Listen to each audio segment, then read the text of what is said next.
Bueno, mis hermanos, gracias al Señor vamos a dar inicio otra vez. No sé si el hermano Alirio o el hermano quieren orar para que iniciemos. Oremos. Querido amante Padre Celestial, que mora en las alturas de los cielos, para ti sea la honra y la gloria por toda la eternidad, Padre. Estamos ante ti en este día de reposo, Señor, y ahora que vamos a tener una parte de tu palabra, Señor, dándonos sabiduría para cada vez más entender tu santa y divina palabra, para cada vez aferrarnos más a ti, porque cada vez que conocemos más de tu amor, Señor, nos aferramos más a ti, Señor. Guíanos por el camino del bien y ayúdanos cada vez a dejar de pecar, Señor. Esto te lo pedimos no viendo más mérito en la sangre de tu Hijo amado Cristo Jesús. Amén. Amén. Bueno, mis hermanos, vamos a continuar estudiando la palabra del Señor. El título para el tema de hoy, como pueden ver ustedes en pantalla, es Mirando somos transformados. Y es un tema que saqué acorde con lo que venimos estudiando. ¿Qué creen ustedes que vio la familia de Noé y de Cornelio? ¿Cómo? La fe. Y por eso el título del tema es Mirando somos transformados. Quiero que leamos un pasaje de la Escritura, así que vamos a buscar la Biblia en el libro de Juan. Juan capítulo 1, y vamos a leer exactamente del versículo 18. Escuchen esto. A Dios nadie lo vio jamás. El unigénito Hijo que está en el seno del Padre, Él le ha dado a conocer. Hermano Wilson, ¿cómo cree? Bueno, acá la Escritura nos dice algo. Nos dice que a Dios ningún ser humano lo ha visto. ¿Quién? Jamás. Ningún ser humano lo ha visto jamás. A Dios el Padre. Pero dice algo. Dice que el Hijo, Jesús, lo ha dado. ¿Cómo fue que Jesús dio a conocer al Padre? ¿Por qué Jesús dijo, el que me ha visto a mí, ha visto al Padre? A Dios nadie lo vio jamás, pero dice que el Hijo de Dios lo dio a conocer. Pregunto yo, hermanos, ¿qué era lo que miraba la gente en Jesús que quería estar cerca de Jesús? ¿A quién de ustedes le hubiera gustado vivir un solo día de su vida en la presencia de Jesús? Bueno, y yo pregunto más bien, ¿y por qué no lo podemos hacer ahora? Porque es que los discípulos no tuvieron ninguna ventaja que ustedes y yo no podamos tener ahora. Cada uno de ustedes conmigo puede vivir todos los días en la misma presencia de Jesús, y si ustedes y yo vivimos en la presencia de Jesús, vamos a recibir el peso de su influencia. Vamos a leer en el libro de Mateo, vamos a ir a Mateo, capítulo 5, versículo 8. Escuchen algo, recuerden que la Escritura dice que a Dios nadie lo vio jamás, pero que Jesús, el unigénito Hijo de Dios, le ha dado a conocer. En el libro de Mateo, capítulo 5, versículo 8, dice algo interesante. Bienaventurados los de limpio corazón, porque ellos verán. Es decir, que a Dios nadie le vio jamás, y Jesús vino a darlo a conocer, pero que si ustedes y yo tenemos un corazón limpio, ¿qué va a pasar con ustedes y yo? Lo vamos a ver. ¿Cuál es el único requisito para ver a Dios? ¿Qué es eso de tener un corazón limpio, hermanos? Un corazón limpio es un corazón libre de malos pensamientos, de malos motivos, de malas palabras. Y acá dice que los únicos que van a poder ver a Dios son los que tengan un corazón limpio. Bueno, voy a decirles algo. Ustedes leyeron ahí que diga que los únicos que van a ver a Dios son los que guarden el sábado. ¿Será que sí es así? Acá dice que los únicos que van a ver a Dios son los que tengan un corazón limpio. Bienaventurados los de limpio corazón, porque ellos verán a Dios. Pero la pregunta que todos nosotros nos hacemos es: ¿cómo poder tener un corazón limpio? ¿Sí o no? Porque la mayoría de nosotros nos hacemos esa pregunta, es más, la deseamos. ¿Quién de ustedes no desea tener un corazón, una mente libre de malos pensamientos, de angustias, de preocupaciones, de miedos? Los niños son el mejor ejemplo. ¿Pero por qué los niños son el mejor ejemplo, hermano Fabián? Confían en sus papás, y yo le aseguro que si usted toma a un niño de 2, 3, 4 años de su mano y le dice: este es el camino, vamos, él se toma de su mano, y aunque usted vaya por un abismo y se tire, el niño va con usted.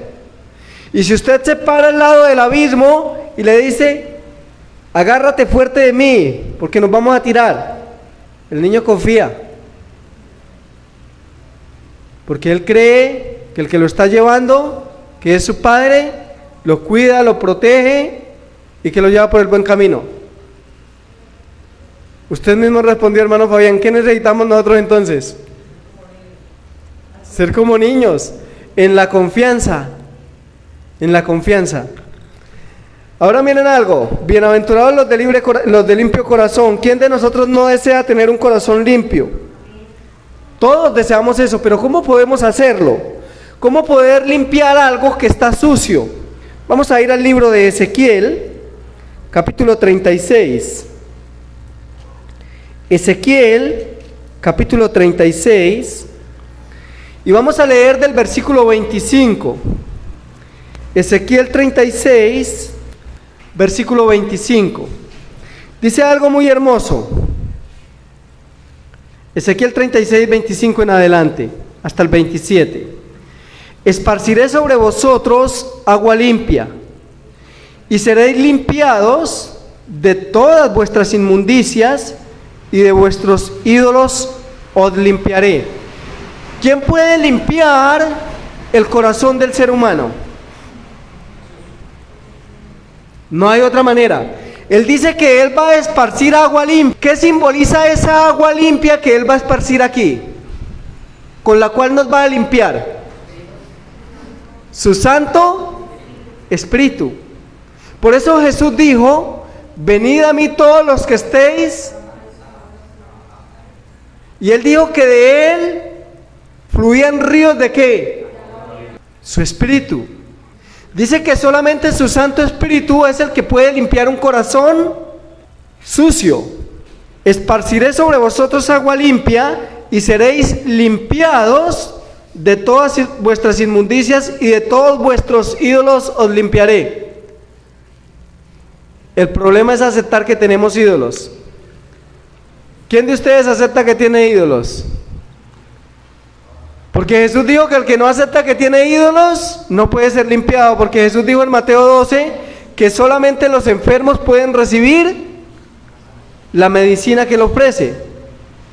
De manera que si usted no hace un examen y yo no hago un examen y miramos qué ídolos hay en mi vida, cuáles son mis ídolos, difícilmente el Señor va a poder limpiarnos. Porque el Señor puede limpiar al que reconoce que tiene ídolos. Miren, hermanos, el problema de nosotros es que nosotros a veces nos conformamos solo con guardar el sábado y leer la Biblia de vez en cuando, y creemos que no hay ídolos. Y el problema es que creemos que no hay ídolos porque tenemos un concepto equivocado del Evangelio, y lo que Dios le llama ídolos nosotros le llamamos comodidad. A lo que Dios le llama ídolos, nosotros le llamamos placer. A lo que Dios le llama un ídolo, nosotros le llamamos hambre. A lo que Dios le llama un ídolo, nosotros le llamamos vestido. ¿Me están entendiendo? Y entonces, como no tenemos un concepto claro de lo que es el pecado, pues nosotros creemos que no tenemos ídolos. Pero el Señor dice: esparciré sobre vosotros agua limpia y seréis limpiados de todas vuestras inmundicias y de todos vuestros ídolos os limpiaré. Versículo 26. Os daré corazón nuevo. Oigan, hermanos, un corazón nuevo, yo quiero eso. Os daré un corazón nuevo, y escuchen lo que va a hacer el Señor: y pondré espíritu nuevo dentro de vosotros, y quitaré de vuestra carne el corazón de piedra, y os daré un corazón de carne. Versículo 27. Y pondré dentro de vosotros mi espíritu. Qué interesante. Y luego que se recibe ese espíritu, dice: y haré. ¿Qué quiere decir ese y haré? ¿A qué se refiere y haré? ¿Es una obra del hombre o es una obra de Dios? Y haré que andéis en mis estatutos y guardéis mis preceptos y los pongáis por obra. ¿Cuál es la única manera de poder andar en los caminos del Señor y guardar su ley? Un corazón nuevo que recibe el Espíritu de Cristo. ¿Sí o no? La única manera. No hay otra manera. El Señor hizo algo muy interesante, hermanos. Se lo enseñó a Israel, pero Israel no lo entendió. En el desierto se lo enseñó, le dijo cómo podía limpiar el corazón. Es más sencillo de lo que nosotros pensamos. Yo le estoy pidiendo al Señor que me muestre, ya entiendo los textos, ya los entiendo acá, pero ahora quiero entender esos textos que hay acá, los quiero entender acá y experimentarlos. Porque el Señor dice cómo se puede cambiar el corazón, y es sencillo, no es difícil, hermanos. ¿Saben por qué no es difícil? Porque es por gracia. Vamos a ir al libro de Números, capítulo 21, versículo 4. Aquí dice algo muy interesante. Esto le sucedió a Israel cuando estuvo en el desierto. Y vamos a ver si nosotros nos identificamos en algo con Israel. Después partieron del monte de Or, versículo 4, camino del Mar Rojo, para rodear la tierra de Edom. Y se desanimó el pueblo por el camino. ¿Se ha desanimado usted por el camino, hermanos? Y habló el pueblo contra Dios y contra Moisés. ¿Qué pasa cuando se desanima a alguien? ¿Qué es lo primero que empieza a hacer? Hermanos, a renegar. Y habló el pueblo contra Dios y contra Moisés. Y escuchen lo que dijeron: ¿por qué nos hiciste subir de Egipto para que muramos en este desierto?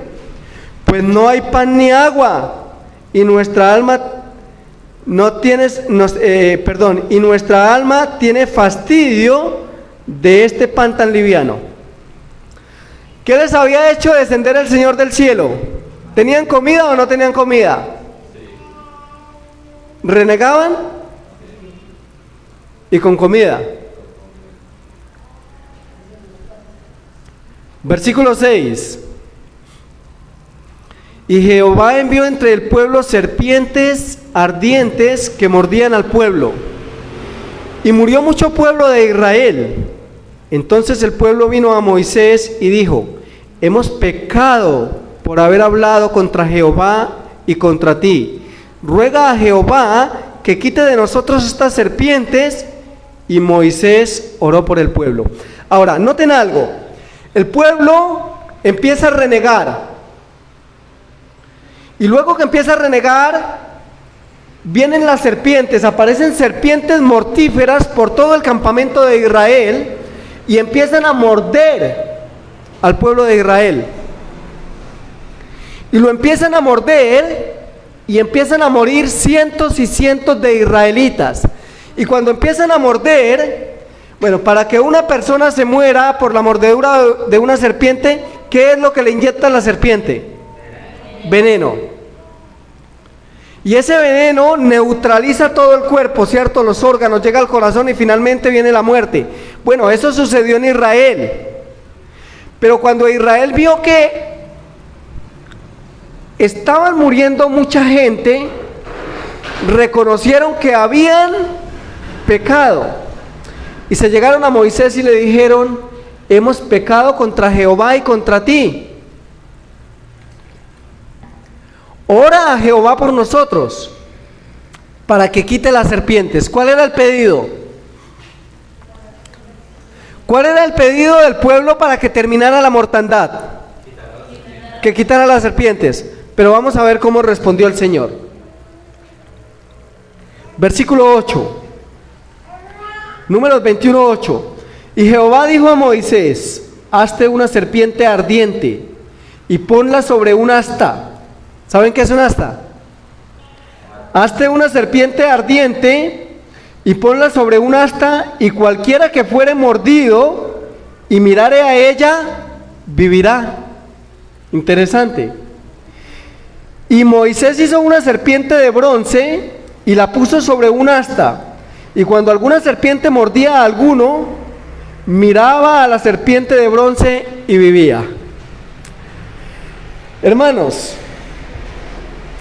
ahora vamos entendiendo el título del tema: mirando somos.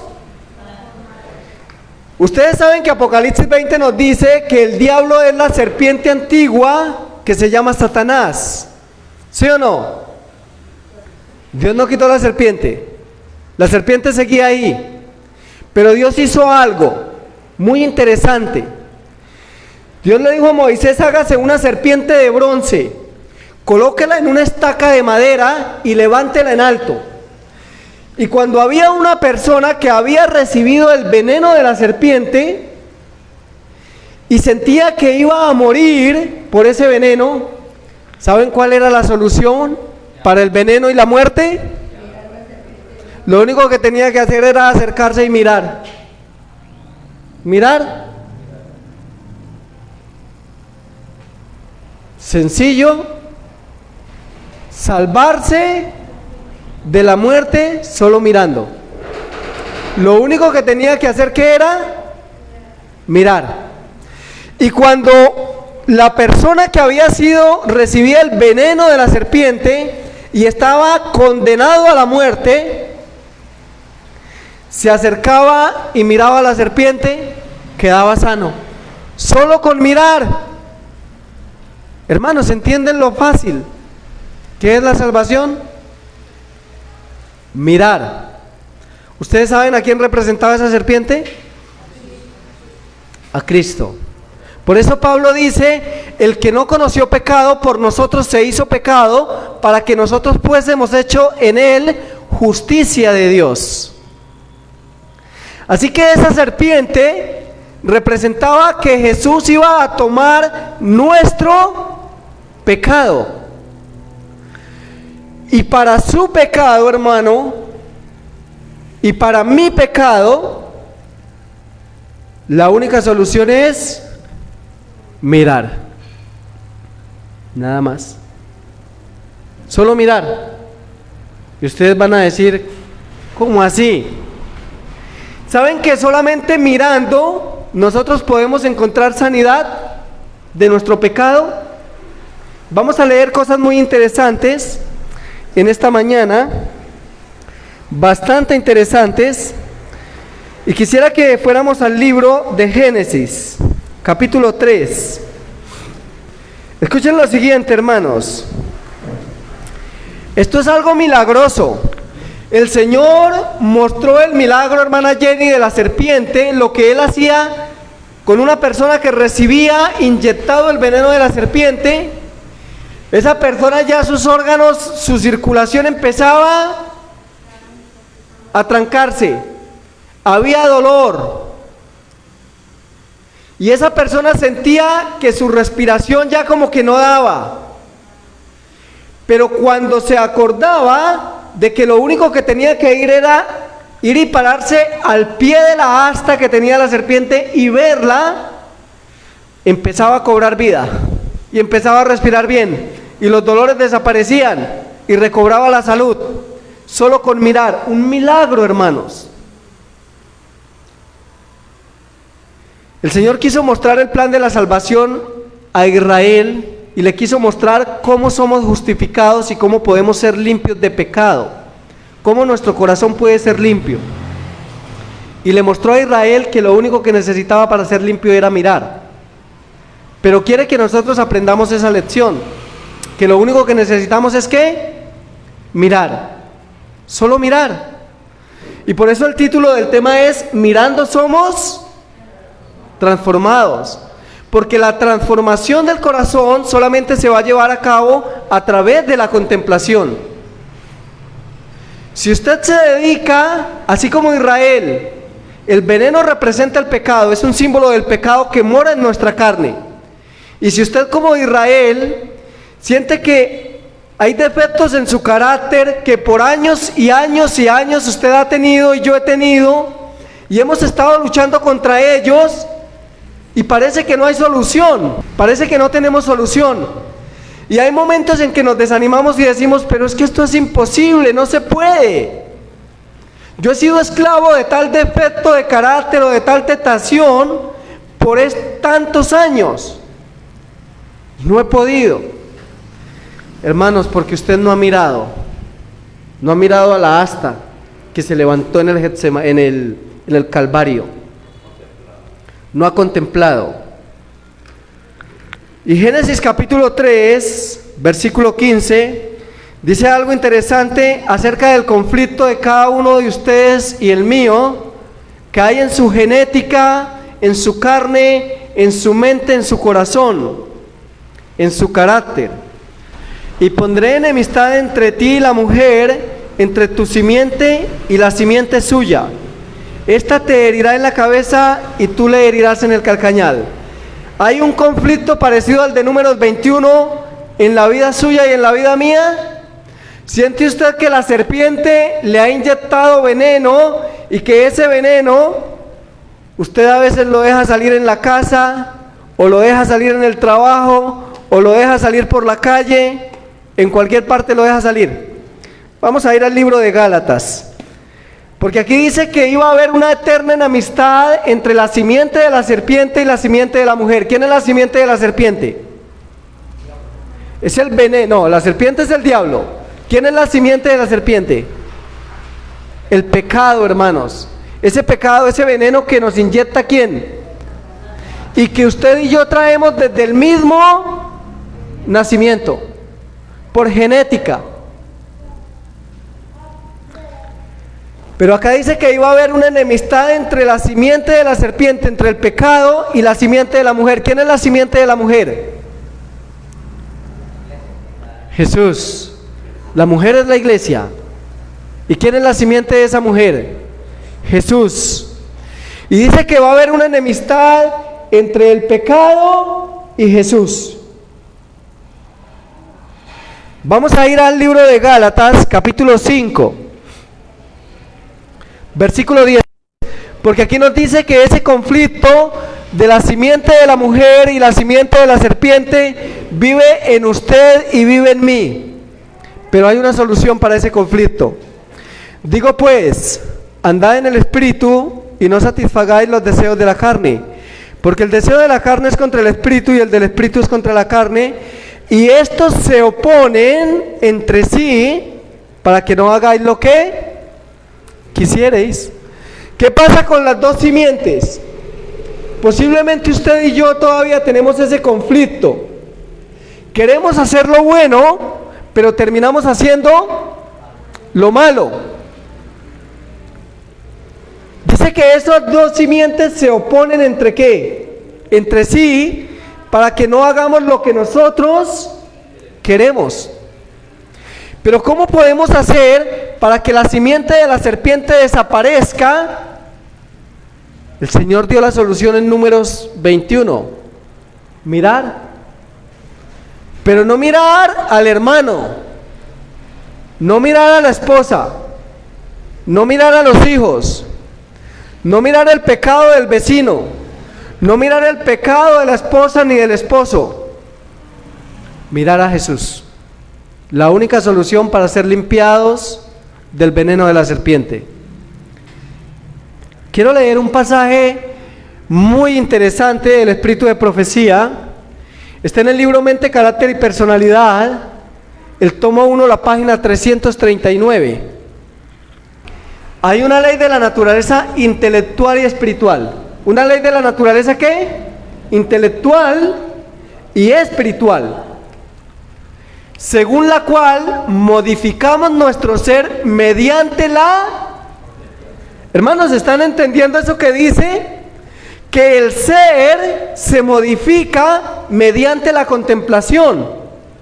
Es decir, que lo único que usted necesita hacer es contemplar y usted va a empezar a cambiar sin darse cuenta. ¿Saben por qué? Porque es el Espíritu del Señor el que hace eso. Modificamos nuestro ser mediante la contemplación. Ahora, si usted está mirando juegos acá, no espere ser contemplado, transformado. No va a modificar su carácter. Si está mirando películas de acción, novelas en su televisor, bueno, usted se va a contemplar en lo que usted ve. Si lo que está mirando es novelas todos los días, pues usted va a terminar llorando como en la novela, enamorándose y llorando por amor como en la novela, y va a terminar haciendo todo eso, pero no va a ser transformado en la imagen de Jesús, porque para ser transformado en la imagen de Jesús se necesita mirarlo a Él. Hay una ley en la naturaleza intelectual y espiritual según la cual modificamos nuestro ser mediante la contemplación. La inteligencia se adapta gradualmente a los asuntos en que se ocupa. Si usted está rodeado de amigos en su trabajo y empieza a entrar en las mismas recochas, los mismos cuentos y las mismas palabras de ellos, no va a recibir transformación, porque mirando somos. Dice acá, la inteligencia se adapta gradualmente a los asuntos en que se ocupa, se asimila a lo que se acostumbra a amar y reverenciar. ¿Por qué es que nos gusta estar en charlas que no debemos con los amigos? ¿Por qué nos agrada eso? Porque eso es lo que estamos contemplando diariamente. Mirando a Jesús, obtenemos vislumbres más claras y distintas de Dios, y por la contemplación somos transformados, hermanos. La bondad, el amor por nuestros semejantes llegan a ser nuestro instinto natural. Así que mirando a Jesús, nosotros vamos a empezar a sentir amor, y resulta que tenemos vidas en las que no hay amor, pero contemplando a Jesús empezamos a sentir amor por las personas, porque mirando somos transformados. Desarrollamos un carácter que será la copia del carácter divino. ¡Qué hermoso! Desarrollamos un carácter que será la copia del carácter divino. Creciendo a su semejanza, ampliamos nuestra capacidad de conocer a Dios. Entramos cada vez en mayor relación con el mundo celestial y llegamos a poseer un poder creciente para recibir las riquezas del conocimiento y la sabiduría de la eternidad. ¡Qué hermoso esto! Desarrollamos un carácter que será copia del carácter divino, creciendo a su semejanza, ampliamos nuestra capacidad de conocer a Dios. Y se nos dice acá que hay una ley intelectual y espiritual por la cual modificamos nuestro ser mediante la contemplación. Vamos a Isaías capítulo 45. El Señor ha mencionado esto de contemplar y de mirar, y ha querido que nosotros entendamos que la salvación es muy sencilla, pero ¿sabe qué ha hecho la teología? La ha complicado. Y nosotros hemos hecho algo peor. Nosotros hemos puesto a las personas a que contemplen la ley de Dios. Todos los días se la leemos, a que la contemplen, porque creemos que es contemplando la letra que vamos a ser transformados. ¿Están entendiendo? No es contemplando la letra, es contemplando al autor de la letra. Isaías, la ley no tiene poder para transformar a nadie. La ley solamente me muestra mi condición de pecador. Pero la ley me conduce a Jesús para que yo pueda en Jesús, contemplando a Jesús, recibir el poder para guardar esa ley perfectamente. Isaías 45, versículo 22. Vean cómo le planteó el Señor la salvación a Israel, tan sencilla. Isaías 45, 22. Mirad a mí y sed salvos todos los términos de la tierra, porque yo soy Dios y no hay más. ¿Qué le dijo el Señor? Mirad a mí y sed ¿qué? ¿Los adventistas? Todos los términos de la tierra. ¿Qué se necesita para ser salvo? El asta, hermanos. Eso que levantó Moisés, para ser limpios de la mordedura de la serpiente. Y que ese veneno de la serpiente que nos ha inyectado por años y años pueda ser extirpado de nuestro ser, de nuestra naturaleza, solo mirar. Vamos a ver qué es esto de mirar. Vamos a leer otro pasaje que dice que mirando somos salvos. Vamos a ir a segunda de Corintios. Segunda de Corintios capítulo 3. Versículo 16. Y este es uno de los pasajes que yo creo que a mí más me costó entender. ¿Saben por qué? Porque cuando yo por primera vez leí este pasaje, lo único que vi ahí fue cómo explicar la doctrina de la deidad. Cómo explicarle a la gente que el Señor es el Espíritu, que no hay una Trinidad, sino que el Señor es el Espíritu, ¿cierto? Pero es un pasaje muy profundo. Miren lo que dice. Empieza diciéndonos que nosotros necesitamos quitarnos el velo. Versículo 16, segunda de Corintios 3:16. Pero cuando se conviertan al Señor, el velo se quitará. Porque el Señor es el Espíritu, y donde está el Espíritu del Señor, allí hay libertad. Versículo 18. Por tanto nosotros todos, ¿qué dice? Mirando. ¿Cómo? Mirando a cara descubierta, como en un espejo, la gloria del Señor. Hermanos, ¿qué es lo que dice que debemos estar mirando a cara descubierta como en un espejo? ¿Qué debemos estar mirando? ¿Cómo? La gloria del Señor. ¿Saben por qué nosotros no somos transformados? Si estamos en la iglesia, por la noche nos acostamos allá y como no hay televisor para ver, empezamos con la mujer. Uy, ¿se ha visto a la hermana tal? Esa hermana es tremenda. ¿Se ha visto el defecto que tiene esa hermana? Esa hermana es así. ¿Usted ha visto a este hermano?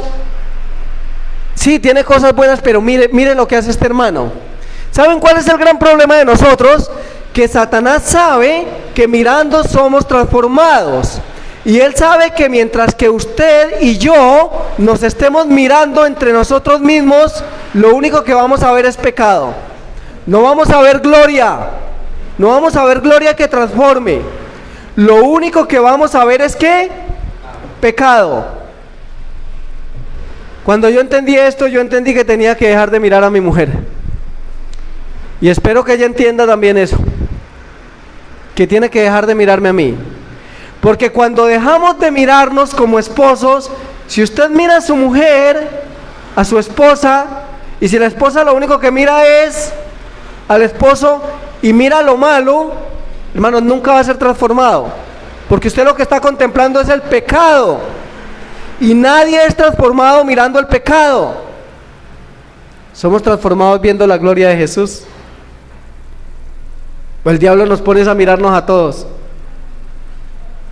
Y que yo me ponga a mirar al hermano Carlos, y el hermano Carlos me mire a mí, y el hermano Wilson me mire a mí, y yo mire al hermano Alfonso. ¿Y saben qué hay de eso? Al hermano Alirio, destrucción. Sola destrucción. Porque no puede haber transformación del carácter mirando a otro pecador. Por eso es que yo aprendí y le dije al Señor y le he dicho que por lo menos aquí yo voy a hacer lo que esté en mis manos.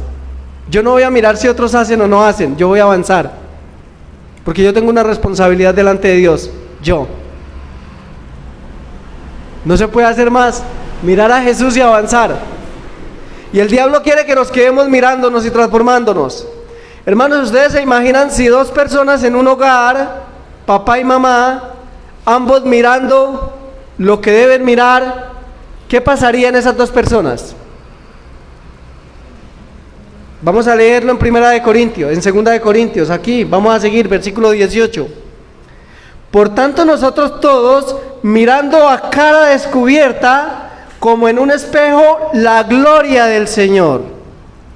Esa gloria del Señor que se debe mirar, debe ser la gloria del Señor en 33 años que vivió, la gloria del Señor en la cruz pagando por nuestros pecados, la gloria del Señor en el lugar santísimo intercediendo por ustedes y por mí. Y cuando un ser humano está mirando, está tan ocupado en mirar a Jesús, no le queda tiempo para mirar el pecado de los demás. Y como no le queda tiempo, no tiene nada que criticar. Y empieza a ser transformado sin darse cuenta. Y empieza a ser influencia. Así lo consiguió Jesús. ¿O usted cree que Jesús vivía mirándole las cosas feas a Pedro? Hermano, si Jesús se hubiera puesto con 12 hombres, como los recibió, destruidos, a mirarles el pecado, las deficiencias que tenían, a Tomás, a Pedro, a Juan, a Judas, que era un ladrón que tenía la tesorería, y tenía la tesorería no porque él la cogiera a la fuerza, fue que Jesús le dijo que la cogiera. Si Jesús se hubiera puesto a ver la destrucción que había en esos hombres, no nos hubiera podido salvar. ¿Saben qué miraba Jesús? A su Padre todos los días. Y como estaba mirando a su Padre, lo único que recibía era lo que su Padre le daba, y podía vivir en medio de pecadores y ser influencia para ellos. El problema de nosotros es que nos estamos mirando a nosotros. Y este hermano no hace, yo tampoco hago. Y este hermano hace, yo entonces también hago. Y mirando a seres humanos, hermanos. Y eso, miren, hay un peligro terrible. Dos cosas que nos pueden pasar, terribles. Ustedes saben cuál fue, más bien, voy a decirles algo. Ustedes saben por qué el que era ángel se convirtió en demonio. ¿Cómo? ¿Qué fue lo que hizo? Empezó a mirarse Satanás a sí mismo, ¿sí o no? Luzbel en el cielo. Y Satanás no entendió que esa naturaleza sin pecado que él poseía solamente la podía conservar mirando. Y cuando Satanás dejó de mirar al trono, la gloria del Padre y la gloria del Hijo, y empezó a mirarse a sí mismo, se convirtió en demonio. Y ahí fue que surgió el pecado. Dicen que no tiene explicación. Esa es la explicación, muy sencilla. Deje de mirar lo que tiene que mirar y usted va a ver que empieza a surgir el pecado en usted, como surgió en Satanás, y nos endemoniamos. Por eso fue que Luzbel, un ángel perfecto, se convirtió en demonio, porque dejó de ¿qué? De contemplar, hermanos, al Padre y al Hijo. ¿Están entendiendo? Y acá dice, versículo 18, por tanto nosotros todos mirando a cara descubierta como en un espejo. Hermanos, a cara descubierta, ¿qué quiere decir eso de cara descubierta? No debe haber nada que nos tape. Si lo que le está tapando a usted, que usted pueda contemplar a Jesús en la televisión, hermanos, si le toca quitar ese televisor y botarlo, bótelo, pero no se pierda por eso. Si es el celular, haga lo mismo. Si es la moda, o el orgullo, o cualquier cosa. Porque eso fue lo que dijo Jesús, que si tu ojo te es motivo de caer, sácalo y échalo de ti. Y si tu mano te es motivo de caer, córtala y échala de ti. Y no se está refiriendo a los miembros de nuestro cuerpo, sino a lo que nosotros amamos, a los ídolos. Dice que a Jesús tenemos que mirarlo como en un espejo. ¿Cómo se ve usted cuando se mira en un espejo? Ahora, si usted empieza a mirar, voy a ponerles un ejemplo, hermanos. Si usted hace de cuenta que, porque eso es lo que dice Corintios, que tiene que mirar la gloria del Señor como en un Si usted mira ya a Jesús en un espejo y usted se pone al lado, ¿usted cómo se ve cuando se compara con Jesús, hermana Jenny? Indigno se siente uno, ¿cierto? Porque cuando uno se compara con Jesús, empieza a ver uno todas las cosas que hay malas en uno. ¿Y sabe de qué le da ganas eso a uno? De decir, Señor, yo quiero cambiar más, quiero parecerme más a usted, porque siente uno ese deseo, porque se está comparando con el único modelo digno de imitar. Pero cuando Alirio se pone a mirarme a mí, no va a ver sino las cosas malas. Y si yo me pongo a ver al hermano Wilson, de seguro que también me voy a desanimar. Por eso yo estoy pidiéndole al Señor que me ayude a ver a Jesús solamente. Porque vamos a ver las cosas malas y nos vamos a espaciar solamente en las cosas malas, y en eso no hay transformación del carácter. ¿Están entendiendo, hermanos? Vamos a mirar lo que sigue diciendo. Versículo 18. Por tanto, nosotros todos, mirando a cara descubierta como en un espejo la gloria del Señor. Hay algunos que se están dedicando a mirar la gloria de los predicadores y ahora están siguiendo a los hombres. Yo hago con este ministerio y me gusta este predicador porque predica así. Mire al Señor, hermanos. Si usted conviviera 8 o 15 días con ese predicador, se daría de cuenta que no es lo que usted cree, porque él también tiene que mirar a Jesús. Por tanto, nosotros todos, mirando a cara descubierta como en un espejo la gloria del Señor. Aquí viene la respuesta de lo que pasa cuando miramos la gloria del Señor. Somos transformados de gloria en la misma imagen del Señor, como por el Espíritu del Señor. Así que mirando somos transformados de gloria en la misma imagen de Jesús. Pero tenemos que quitar todo lo que esté tapando nuestra visión. Si estamos dedicados, estamos esperando a veces en una pareja, resulta que el esposo se dedicó a mirar por afuera y dice, no, es que ella no cambia, y está mirando los defectos de la esposa, y por eso él tampoco cambia, porque está mirando a un pecador. Nosotros nos transformamos en lo que contemplamos. Y la esposa está haciendo lo mismo, mirando los defectos del esposo, y en lugar de ser una ayuda para su esposo, contemplando a Jesús, está mirándolo a él. Nunca va a ser transformada, jamás. Apocalipsis, hermanos, capítulo 14, vamos terminando. Más bien, quisiera, mis hermanos, que antes de leer Apocalipsis leyéramos Hebreos capítulo 12. Iba a leer Apocalipsis, pero el Señor me dijo que primero leyera Hebreos, capítulo 12, versículo 2. Otra vez el Señor nos repite lo mismo. Hebreos 12:2. Puestos los ojos en Cristo, autor y consumador de la fe. ¿Puestos los ojos en quién? ¿Por qué creen ustedes que hay que poner los ojos en Jesús? Porque mirando somos, pero no solamente por eso, porque dice que Jesús es el autor y consumador. De manera que si usted lo que quiere adquirir es fe, no siga mirando hombres, no siga mirando el pecado de los demás, no siga mirando lo que los demás no hacen. Contemple a Jesús, porque contemplando a Jesús va a saber lo que usted tiene que hacer. ¿Quién fue Jesús como hijo? ¿Quién fue Jesús como hermano? ¿Quién fue Jesús en su ministerio? ¿Quién fue Jesús en la cruz? Y si usted no tiene tiempo para mirar el pecado de los demás, y más para contemplar a Jesús, cuando usted se dé cuenta va a estar imbuido de lo que es Jesús y va siendo transformado. Es simple, hermanos, mirar. Yo quiero empezar a experimentar esto de manera plena en mi vida. Puestos los ojos en Cristo, autor y consumador de la fe. Único ejemplo de fe es Jesús. No pierda el tiempo mirando otras cosas. Único ejemplo de fe es Jesús. Apocalipsis capítulo 14. Y como la Escritura dice que el único ejemplo de fe es Jesús, porque Él es el autor y es el consumador de la fe, Apocalipsis 14:12 dice que la última generación va a tener algo. Versículo 12 de Apocalipsis 14. Aquí está la paciencia de los santos, los que guardan los mandamientos de Dios y tienen la fe de... No se puede tener la fe de Jesús si usted está mirando el pecado de los demás y criticando a toda hora. Imposible.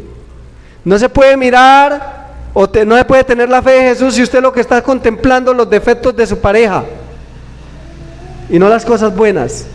Contemple a Jesús, contemplemos a Jesús, y ustedes van a ver que contemplando a Jesús a través de la oración. ¿Cómo se puede contemplar a Jesús? A través de la oración. ¿Qué más? La oración personal, a través de la oración, a través del estudio de la... Pero hay un tercero, a través de la meditación. A través de la meditación también podemos contemplar a Jesús. Ser semejantes a Jesús, esto es un librito muy bonito que hay. ¿Alguna pregunta? No. Claro que sí, pero la contemplación nos lleva a hacer la voluntad, es decir, hacer la voluntad de Dios es un fruto de la contemplación, es decir que cuando contemplamos a Jesús terminamos haciendo lo mismo que Él. Miren esto tan bonito. No sé si ustedes han leído en el libro El deseado de todas las gentes y en el camino a Cristo. Dice que el apóstol Juan, que era el discípulo a quien Jesús amaba tanto, dice que se dedicó de todos los discípulos. Elena de White dice algo muy bonito, dice que tenía una naturaleza contemplativa. Dice que de todos los discípulos él fue el que más contempló a Jesús, el que más se dedicó a mirarlo. Y es tan hermoso que dice que lo miró tanto que Juan terminó hablando igual que Jesús. Y cuando la gente escuchaba hablar a Juan, les parecía escuchar la voz de ¿quién? Se expresaba igual, hermanos. Pero aún más, dice que se dedicó tanto a contemplar a Jesús que Juan empezó a caminar igual que Jesús. Y cuando la gente veía caminar a Juan, le parecía que estaba Jesús caminando, porque se dedicó a contemplar tanto a Jesús que fue el poder de la influencia de Jesús, lo llenó tanto, hermanos. Eso. Noten, no sé si a ustedes les pasó algo alguna vez en su vida, a mí me pasó. En mi juventud, hubieron personas que yo admiré, y los admiré por cosas malas, no por cosas buenas, pero los admiré tanto que empecé a andar con ellos y terminé hablando igual que ellos, incluso caminando igual que ellos y pensando igual que ellos. Eso se llama el poder de la contemplación. Ahora imagínense lo que podemos hacer nosotros si contemplamos a través de la oración, el estudio de la palabra y la meditación durante el día. Estamos trabajando, meditando en Jesús. No necesitamos estar de rodillas todo el día. Meditando en Él, pensando en Él, hablando con Él. Hermanos, eso crea cambios tremendos en nuestra vida sin darnos cuenta. Y la obediencia, entonces es ahora el fruto de la contemplación. Y vean lo que dice acá en este librito, Ser semejantes a Jesús, página 251. Hablen como Cristo habló. Cuando nos reunimos con las personas, tenemos que cuestionarnos y decir con los amigos, ¿de qué estamos hablando? ¿Nos estamos riendo de las mismas estupideces que ellos dicen? Porque aquí dice, hablen como Cristo habló. Y lo que dice el hermano Fabián, trabajen como Cristo. ¿Cómo trabajó Cristo? ¿En favor de quién? De otros, hermanos, y lo hizo desinteresadamente. Trabajen como Cristo trabajó. Debemos mirar a Cristo y vivir. Está haciendo relación a lo de las serpientes. Debemos mirar a Cristo y vivir. Al contemplar su hermosura, desearemos practicar sus virtudes y su justicia. Contemplando a Cristo somos transformados a su imagen y renunciando a nosotros mismos al dar nuestro corazón completamente a Jesús para que su espíritu nos refine, ennoblezca y eleve. Estaremos en comunión íntima con el mundo futuro bañados por los rayos brillantes del sol de justicia, nos alegramos con gozo inefable y glorioso. Entonces se nos encomienda que vayamos a otras ciudades y pueblos a llevar las buenas nuevas con el corazón encendido del amor divino. Qué hermoso, hermanos, qué hermoso estos.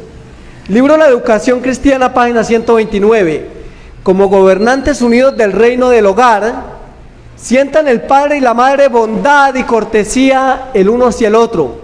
Nunca debe su comportamiento militar contra los preceptos que procuran inculcar. Deben conservar la pureza del corazón y la vida si quieren que sus hijos sean puros. Deben educar y disciplinar el yo si quieren que sus hijos se sometan a la disciplina. Deben dar a sus hijos el ejemplo digno de imitación.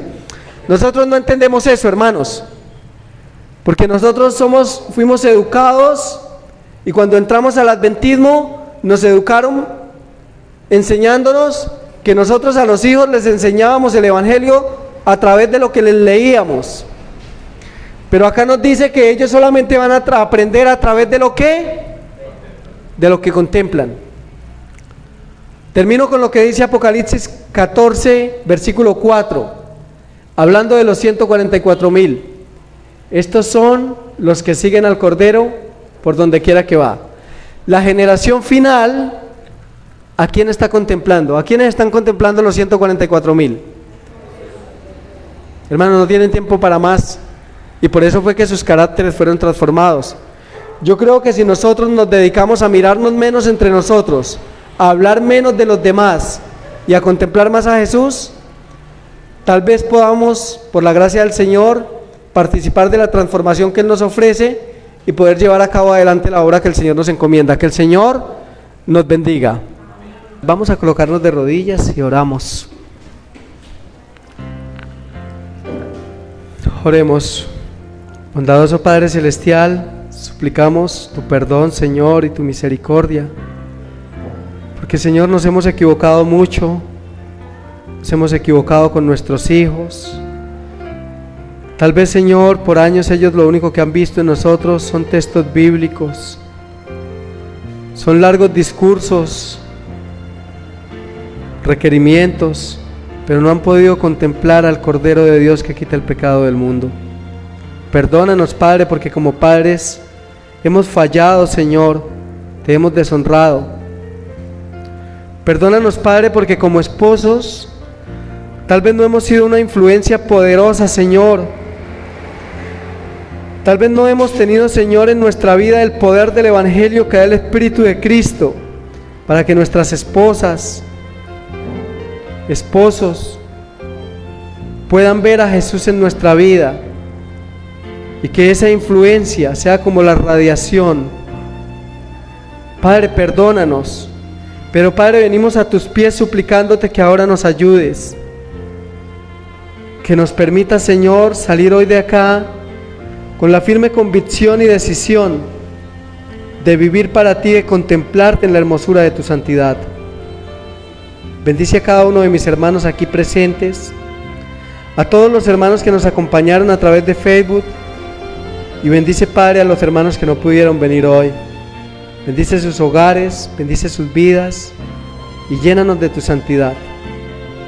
En el nombre de tu Hijo Jesús lo clamamos y lo suplicamos. Amén.